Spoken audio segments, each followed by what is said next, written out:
my artwork. So, Benny Cushendun, for anybody who didn't understand that, I can't really speak enough Irish to describe this stuff, right? So the only way for me to really describe this the way I would is to speak English.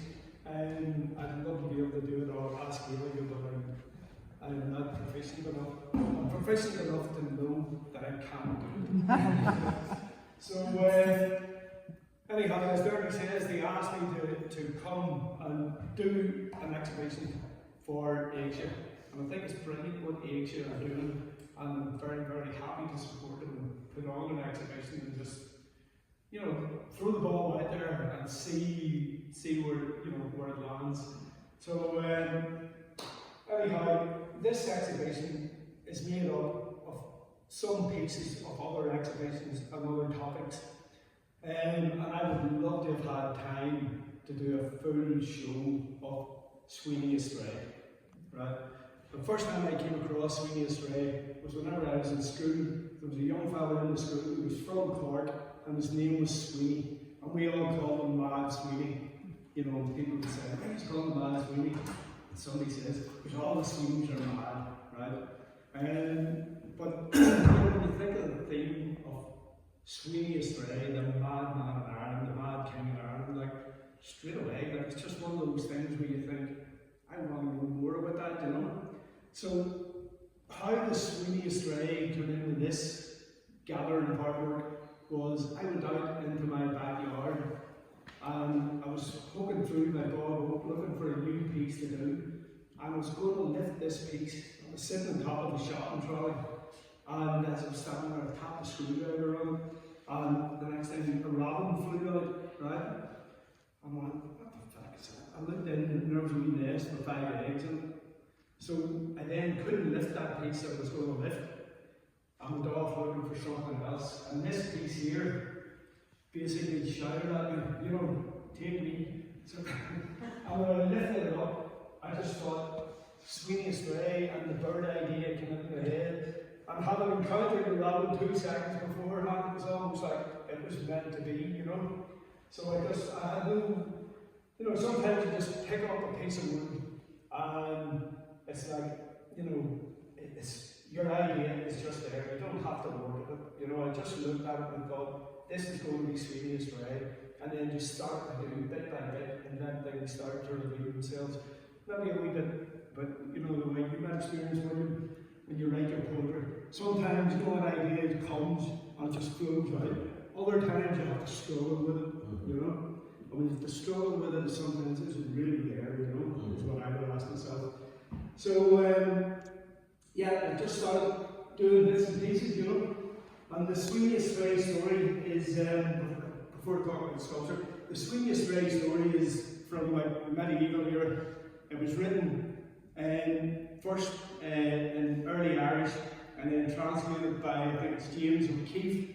And then Heaney came along and he translated with reference to O'Keefe's translation and to the original script. So other people, like Flann O'Brien and etc., you know, other people have written about Sweeney Astray. It's very, you know, it's fairly well known, like the theme of Sweeney Astray without the actual details of the story being known, you know. So while I was working on it, I then learned about Heaney's, Sweeney Astray. I was reading while I was working on it, you know, and there's just so much to the whole story. Like, so basically, I try to keep it as brief as possible because I want to talk about some of the other stuff too. But basically, Sweeney was a king in Ireland in the story, right? Now, I'm not claiming anything's true. Mythology is mythology, okay? So, Sweeney was a king in Ireland, and he heard a bell ringing. But this is a very common theme, you know. Whenever Christianity encountered paganism in Ireland, you know, the movement from one to the other was kind of always announced by a bell ringing. In the story of Oisín and Oisín's grave, or Oisín and Niamh, I should say, you know, whenever Oisín returned to Ireland, when he fell off the horse and started to age, he heard a bell ringing, and then he was greeted by a monk who wrote the story down. So basically, in the Sweeney Astray Sweeney hears a bell. It's like the arrival of this new religion. And he, factually says, according to the story, who is that and where is it? And he's told it's a monk building a church. So he goes crazy, not crazy as a bird, just normal crazy. And he decides to run off and chase his monk away. And as he's running off, his wife grabs him by the cloak, but he just shrugs it off. So he runs off naked through the fields and comes to Roman, who's building the church. And he runs over and confronts Roman, and Roman has his holy book. And Sweeney grabs the holy book and throws it into the lake and basically says, that's the end of you, get out of here. So Ronan puts a curse on him. Ronan puts 2 curses on him, but this is the first curse. So the first curse, Ronan says that you'll live with the brain of a bird, and you think you have feathers, but you won't be able to fly, right? So nothing happens. He goes back to his homestead. And then at the Battle of Moira, they're getting ready with their army again to win the battle. Or again, he has his people there. Again, the monk comes along, ringing a bell, and with a second monk who has a crucifix or something, and Sweeney has 2 spears. So he throws one at Ronan, and it hits the bell and doesn't kill him. And he throws the other one at the other monk, and he kills him. So again, Ronan gets a wee bit upset. Could you blame him? But he puts the second curse on Sweeney, and the second curse is that you will die at the end of the spear. Oh, it's okay, you can hear a bell ringing. So the second curse is that you die at the end of the spear, right? So whenever the battle starts, the curse kicks in, and Ronan somehow skips off across the trees, right? So even though he can't fly, the story talks about him always going from tree to tree and place to place, and he does a circuit of Ireland, basically, and the story tells about different things he encounters as he goes around Ireland. If anybody's interested, I don't know if anybody's from Rasharkin, but Sweeney is supposed to have been from the Rasharkin area. And there's a place close to Rasharkin in the poem called Glen Balkane. And Glen Balkane is this place where Sweeney goes every year because he falls in love with it. But it's also a place where the madmen of Ireland gather every year. So every year when he goes there, all the other madmen go there, and they fight over things like watercress, which is madmen, that's all they can eat or something, and the spring water. But anyhow, Sweeney heads off, does his tour of Ireland, goes from place to place, and certain people who knew Sweeney are following him. There's another monk called Mulling, and another character called, do you know how to pronounce it? Lynch Shotton or something like that. And they're trying to get Sweeney. And they actually succeed a few times.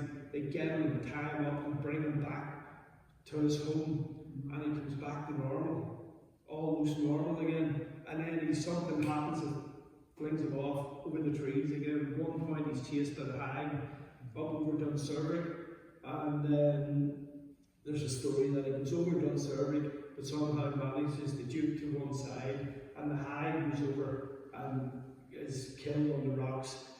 But that's also another story in mythology, and some people think that kind of refers to like volcano, and somehow it's the metaphor is people being chased, and then when the volcano goes over, it dies on the rocks. But anyway, that's another story for another day. So one kind of interesting thing that's maybe worth mentioning is Sweeney also goes to Scotland and makes his way into North England. And in North England, what do you think happens? He meets another madman. Only it's an English madman called Alan. And they meet each other and they talk about their problems of being madmen, living in the woods. And they agree to look out for each other.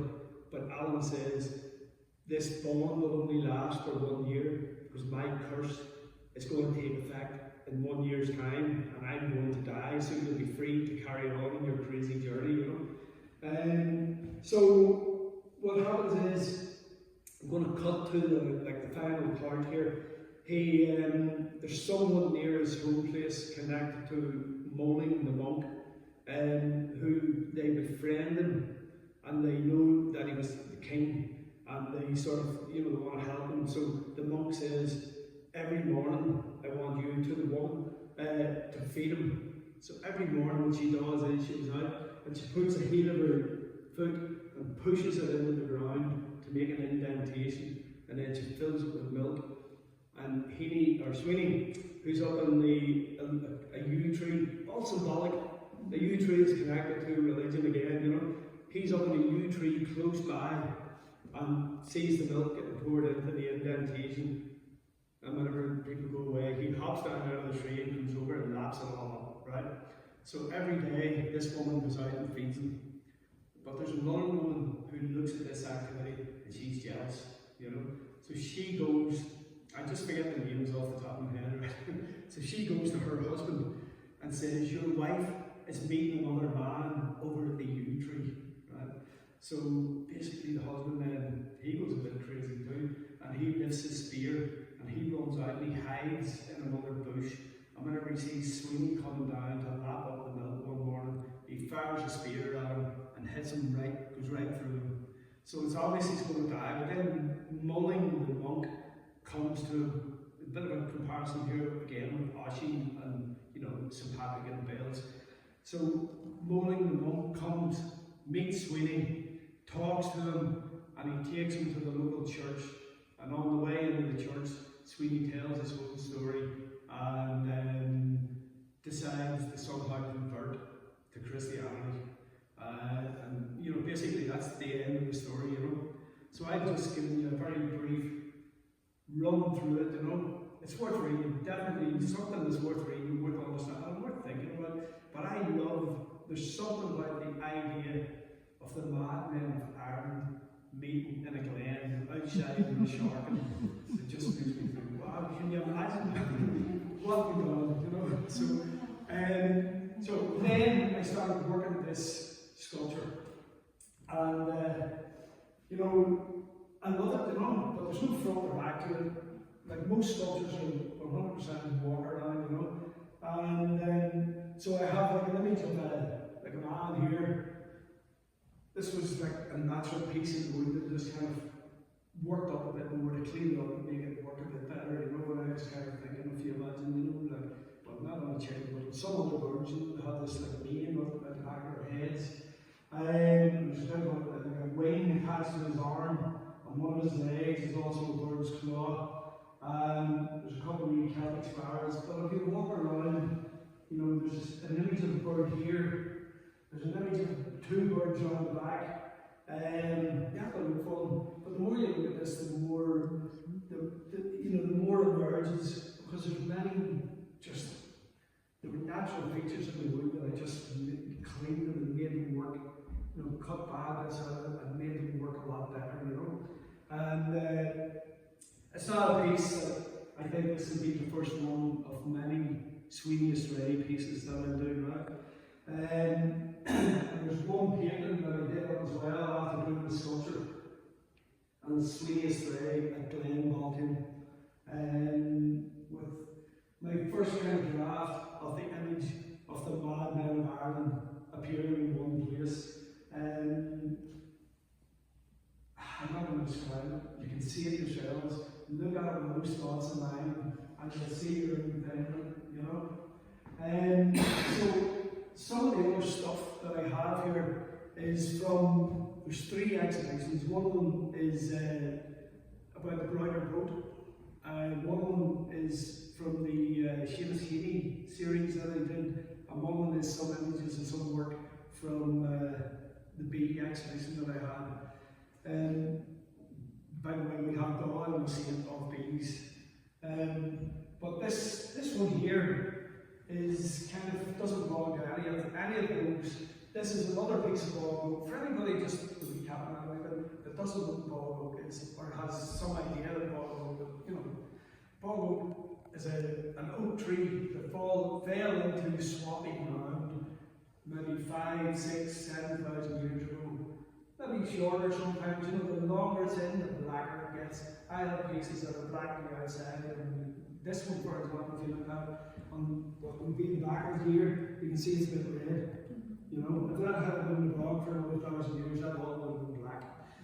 So the longer it's in the bog, the more the black colour gets through the entire piece of wood. So it lies in the bog. In the bog water, it doesn't move. The bog water has no oxygen in it, and it preserves anything that is thrown into it. So Heaney is written about butter being found in the bog. They found big chunks of butter that's 100% fresh. You can eat it. It's coming out of the bog like that. They found bodies in the bog. I did a whole series years ago about bog bodies. Because I don't know, the first time somebody gave me a piece of bog oak, that's the first thing that came to my mind. It was like a wee vibration that was just translated from the wood to the south.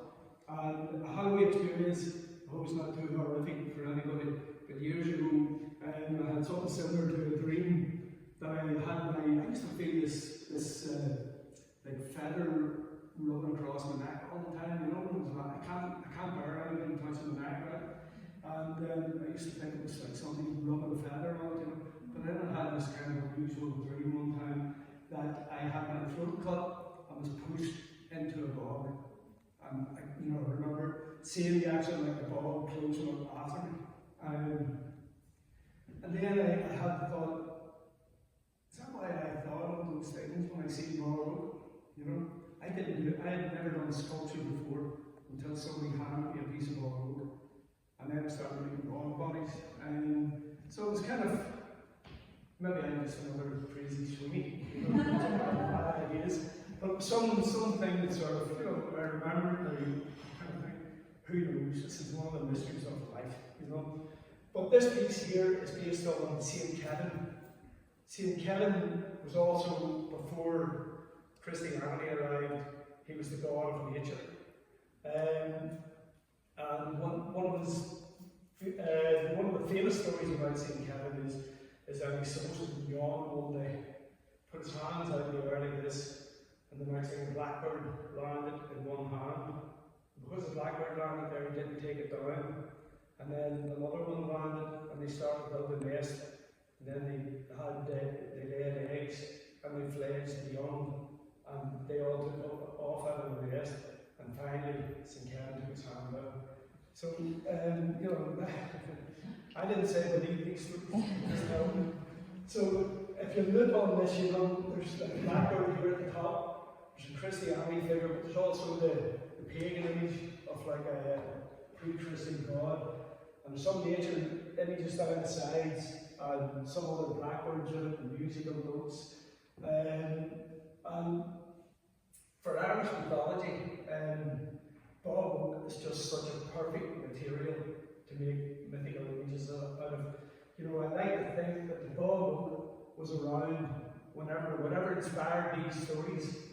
The oak could have lived as a tree and witnessed it, you know, falls into the bog, eventually some farmer finds it or something, you know, and it comes into my hands, and whenever I get it, somehow I'm like giving some sort of life to what the tree might have witnessed, you know. And this other piece of bog oak is a mixture of Mother Ireland and Barmy Ireland, and it's also, for me, I'm not sure, but it's very obvious for anybody looking at it, the boots are made out of solid lead, and they're extremely heavy. So apart from being a great thing to make a stand out of, I put 6 hearts in each one. So when I put 6 hearts on them, you know, at that moment, I was thinking of Dublin, Ireland, you know. But it's also a bit of like, you know, mythology and history. They can be like lead boots, or they can be, you know, we can make it what we want, you know. For some people, our historical stories and mythology are not always so positive, you know, and they're a bit like lead boots. They can bring you down if you go taking them all too serious. So the image at the top is more or less like the traditional image of what we would see as Mother Ireland in the traditional sort of Irish Catholic viewpoint. And then there's a heart here, and there's a hand on the back, and I was kind of referencing the idea of like the Sacred Heart and the Virgin Mary pictures. You know, you see this hands holding the heart, and the rest of it, you know, Mother Ireland's wearing a wheatskirt, and you know, this is where we sort of come to the Barley Ireland, you know. You know, it's just a mixture of ideas. And the more I tell anybody what I'm thinking when I make a piece, the more it closes down what they might understand when they look at it. So, you know, I want them still to be open for people to see their own things and have their own imaginations, and for every piece of artwork to take them somewhere themselves.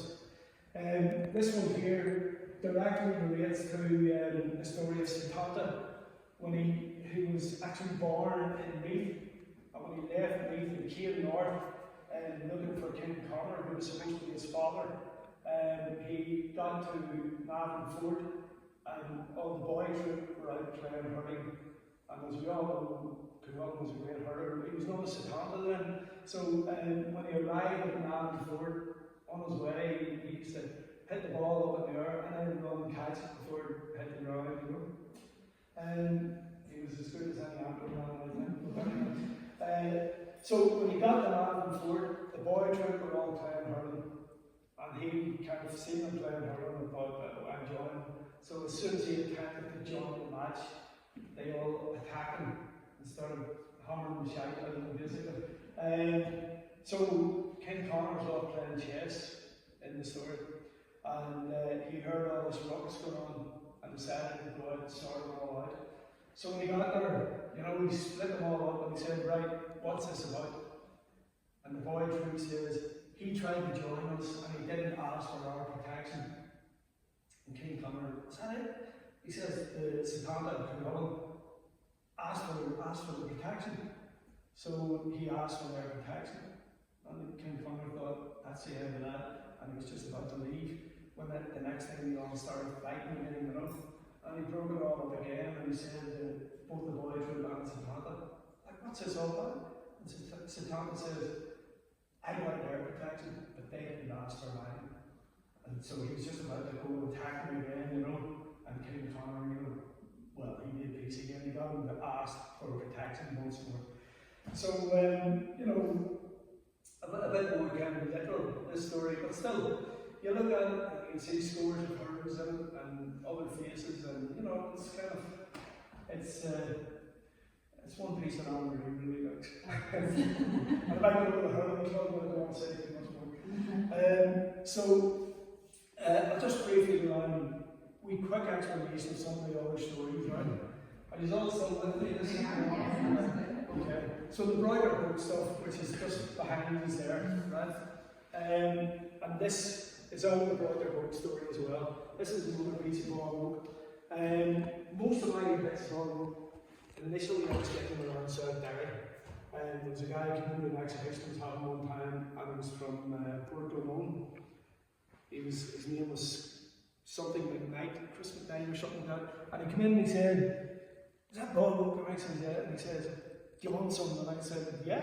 And he says, I was planning a field and it's full of all book and I want it out there. He couldn't, he says, I tried cutting up a chainsaw and different things and he couldn't get it removed. So I went up in a van and I borrowed my brother's van and said to him, I just want to go and pick up a bit of wood. I went up and I lifted logs and big trucks and all kinds of things and threw them all back in the back of his van, drove it down to Newry, parked it outside his house and said, I'll get the wood tomorrow, you know. So he went out the next morning and he seen it and he phoned me up. He says, what the heck are you playing? He says, you told me you were getting a bit of wood. He says, the van was like a forest. But basically, you know, places like that and pick up, you know, just take as much as I can and never see it. The only time ball is hard to get is when you go looking, you know, when you need it and you go out looking for it. It's then hard to find, you know. So basically, as I drive down the road, my antenna's up all the time, and if I see half a mile away and a field up the mountain, I can spot it, and it's like calling out and saying, come up here and get me. So this was a piece that I actually got here from Glenanne. There was a guy again, he was clearing a shuck, and he came across a big chunk of wood and he was trying to cut it up for the fire, and he was having problems with it, and I swapped him about 6 bags of turf for it. But this is Manning McLear's spirit boat. And the reason why Manning McLear and the Brother Boat were connected is when they found the Brother Boat, they didn't know, they still don't know what was the Brother Boat used for. They don't know. We have like mythology and everything, and we have all our speculation, people think they have the answer, but we really don't know. So whenever the Brother Boat was found, it went through a wee series of events, but it ended up in the British Museum. And when it ended up there, the Irish Society in Dublin, and we're talking whenever Ireland was all 32 county colonial Britain, right? So the Irish Society in Dublin was like, they represented the empire in Ireland at that point. So, and Edward Carson was the Attorney General. He had been in Ireland first, but at this point he was the Attorney General in England. So the Irish Society, he was a member of the Irish Society, and they represented the King's interest in Ireland. So they then decided the Brother Boat and the Gold Hoard belonged in Ireland and not in the British Museum. It was found in the valley, outside in the valley on the Brother Road. So they then fought a court case to get it returned from the British Museum to Ireland. It had been sold by a court jeweller to the British Museum for 600 quid. And whenever he heard about the whole controversy, he kind of was washing his hands off it and said, I didn't know they offered me money and I gave them. I didn't know that this was going to turn into like a battle between colonial Ireland and England. So Edward Carson, being the Attorney General, he fought the case on behalf of the Irish Society.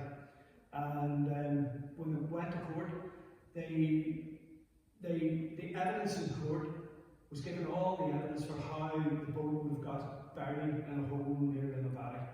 And one of the things they said was that it was put there as a votive offering to Manning McLear, the Irish god of the sea.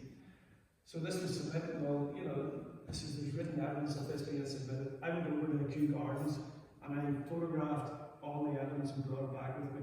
And I'm doing other work on it now. But anyhow, so part of the story was when they claimed about Manning McLear was that McLear had a spirit boat that all he had to do was think about where he was going and the boat would take him there. Come on in, sit down. Here's a few seats behind I'll just put it up there. Just put it up there. So, so they fought the case, on the legal definition was treasure trove, or finder's keeper. So they had to prove for either the British Museum or the Irish Society to win the case. One had to prove it was treasure trove, and the other one had to to convince the judges that it was finder's keepers. So the difference is, if it's buried, if I take gold out there and bury it, right, and then I go off and something happens, they cut me through, put me in the bog. So I buried it there with the intention of coming back to get it. So that's treasure trove, and that belongs to the king, right? So if I'm walking across that field and there's a hole in the bottom, and gold coins fall out, and I don't even know where they are, that's finder's keepers, because I was just lost with no intention of coming back to retrieve. So the Irish Society with Edward Carson proved that it was treasure trove, that it was in a hole, and probably that it was Vikings raiding. There's evidence of St. Colin Kill going to a monastery off the Rhone River, and they said that he presented gold to the monastery there because he had just been saved. He was crossing over the Loch Foyle where Manning McLear lived, and he was hit by a big storm. This is all again like stories, right? So he was hit by a storm, and during the storm he made a pledge that he recognised the Irish god, and he did some sort of ceremony to the Irish gods, and then the storm calmed down. So from that moment onwards, he decided that he was going to work equally with Christian and Irish gods. You know, so just a wee version, you know, when we look at a Catholic cross, it's the circle and cross together, supposed to represent the, you know, paganism and Christianity being married together as one religion. And with the open Bible, the roof structure on top is supposed to be an open Bible, one of the two of them. And so you'll see Catholic crosses, you know, with the New Testament on one side and Catholic designs on the other side. So, you know, other people have other theories, but I like that. So, and it sounds very consistent with what Christianity did when they came, you know, not just here, when they went anywhere in the world. They kind of didn't tell people they were wrong, they just said, but your God is actually this man, it's called Jesus. You know, he's still the same God in some way, you know. So,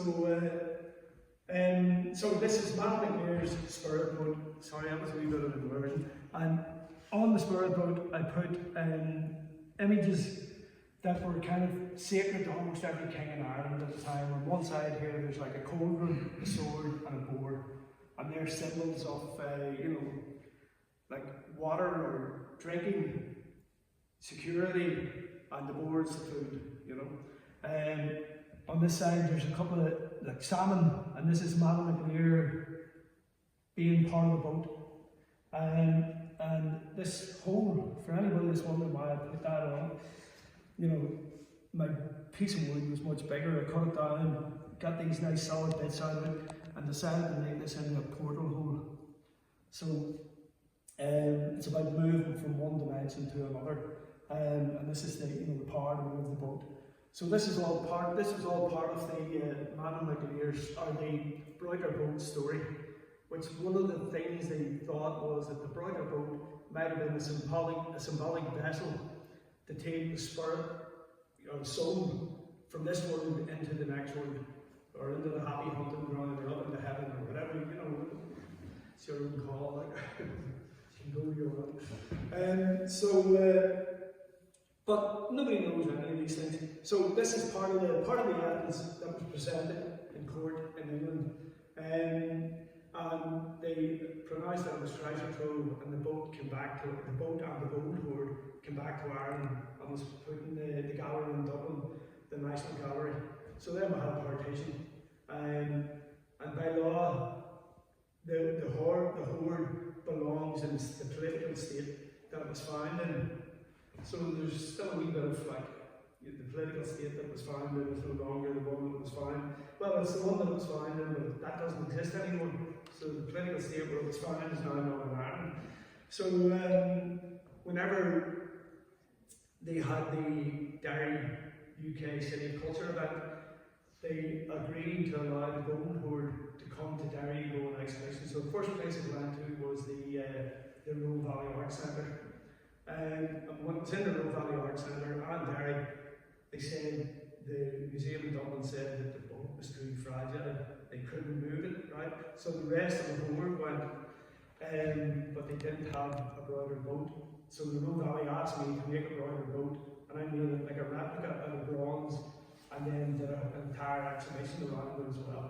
And so that's just for that exhibition, you know, originated. But the story of the broider boat is, if Vikings raided, right, it was then taken and hidden in a bag and buried in a hole with other gold.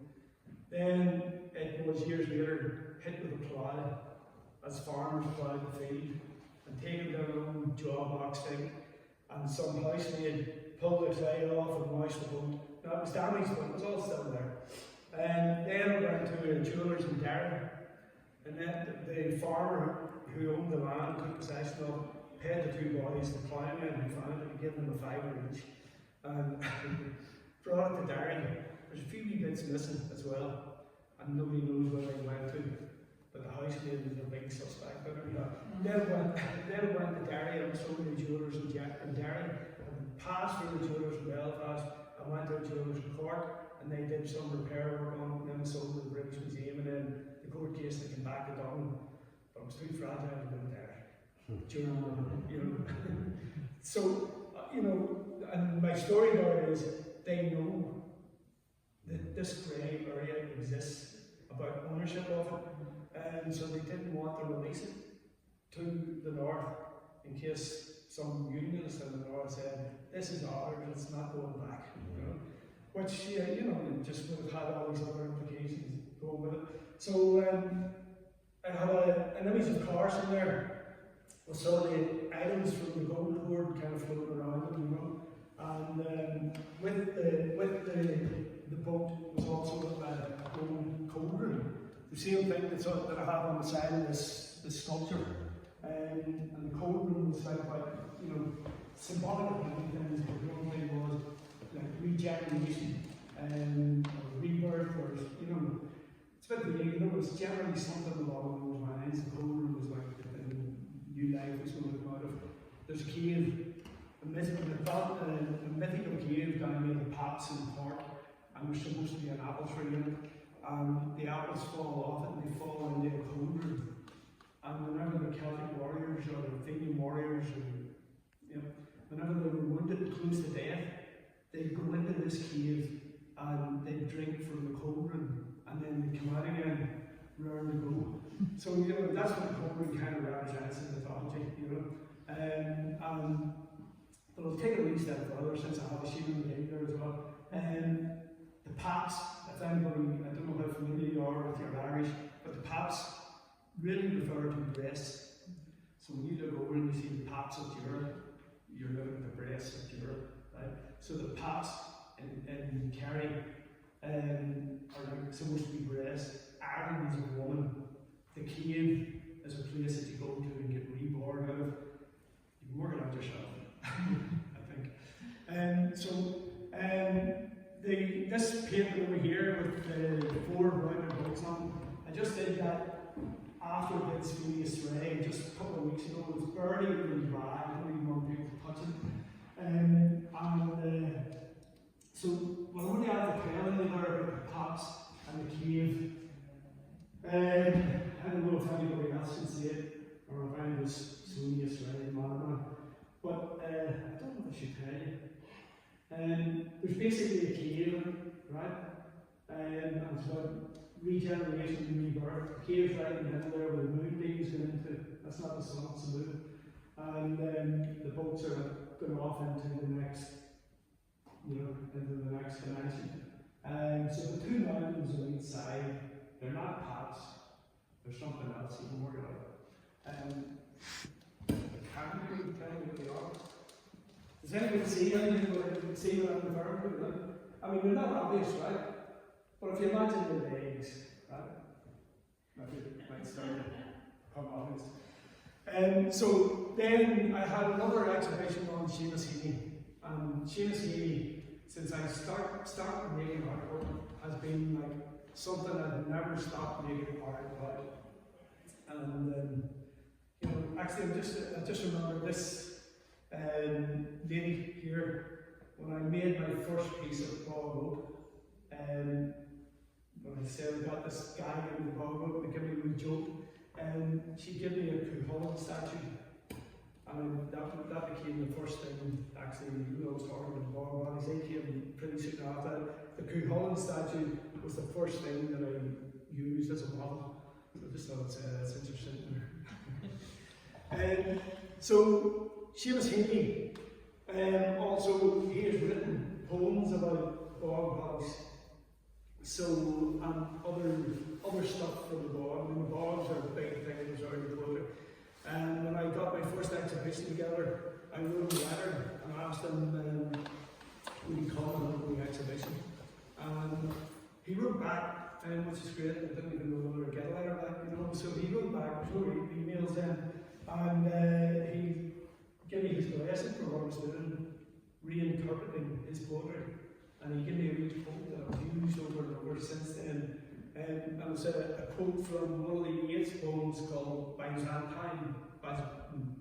Sorry, can you say that? Byzantine? I think I can do with a glass of water, so there's any water. The quote was from Yeats' poem Byzantine, and said those images that get fresh images beget. Right, so that's basically what Heaney was doing with his poetry as well. His reinterpretation of Sweeney Astray was those images that yet, the fresh images to get. So he's making his fresh poem about the old poem. And he did that with many things, you know. Margin Bar was another one. Thank you.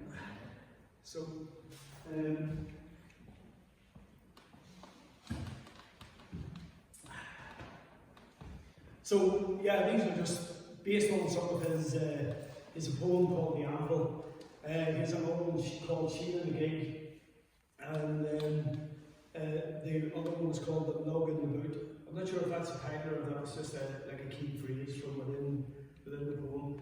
But yeah, so when he wrote that phrase to me, you know, it made me feel better when I actually reworking his poetry, because he was saying this is a good thing to do. And so I carried on working with it, and every now and again I sat down and I don't touch his poetry, and then I come back to it, but it's always there, and it's always a great source for visual images. When I read his poems, I'm sure it's the same with everybody. When I read his poems, like the things he's writing, how they appear in the head of his visual images, they're not just some story or some poem I'm reading, you know. So they're very strong that way. And so the bees, which is, I have bees, I keep bees, and I've had them now for 16 years. And they're something that when I first got bees, I thought I need to make artwork about bees, but I'll do that next year because I don't know enough. And that went on and on and on up until about, I had bees about 14 years before I made my first anything about bees. And these are two paintings from the latest bee exhibition that I had, and one was the smoker, which you spray the smoke on the bees to stop them attacking you, basically, you know. So there's various theories about what actually happens. I don't know if you really want to know, but I'll tell you briefly anyway. So, you know, what they used to say was, when you open the hive up and you spray the smoke in, puff the smoke in, the bees just get confused and they don't know what to do, you know. And another one was that they say the bees think the hive's on fire, so instead of attacking you, they start preparing to abandon the hive.